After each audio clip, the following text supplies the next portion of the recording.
Energy execs will be watching for the National Energy Board report as it reconsiders the Trans Mountain Pipeline expansion project.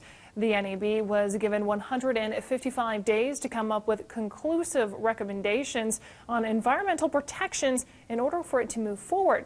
What does that mean? We broke it down with an expert to understand what to watch for and what it could mean to you and the energy sector.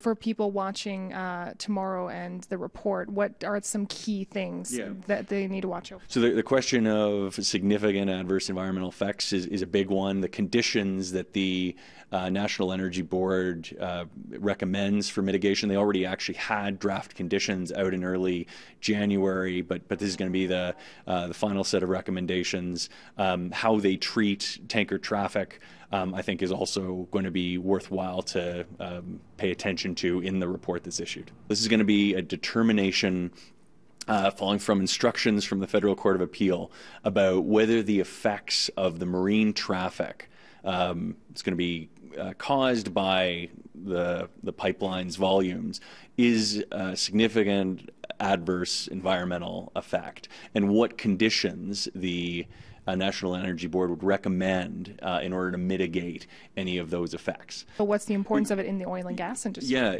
I mean, it's important because it's going to determine what conditions the Trans Mountain Pipeline would be subject to and give direction to Cabinet about whether there are going to be significant adverse environmental effects, which is an important step to then Cabinet making a decision about whether those effects are justified. I think it is going to give line of sight on how we get conclusion on this. There is political risk about when this moves forward, and if it does. The government has signaled this is an important project. They paid to buy the pipeline.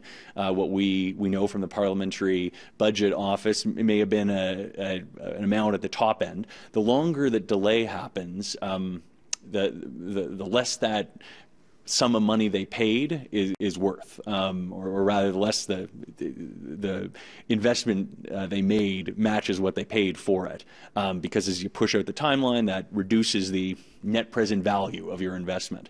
The federal government has reason to get this done. Alberta needs pipeline capacity, as the crisis faced in December underscored. The very awkward curtailment policy that we're now operating under highlights. We do get some relief on our ability to transport oil towards the end of this year when the Line 3 replacement for Enbridge's main line comes online, but Trans Mountain is needed for what's projected as the expansion of oil production in Alberta.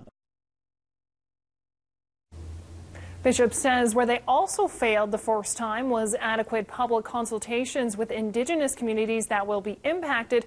That is going on right now, but there is no timeline on when it will wrap up. The report is expected to come out tomorrow morning.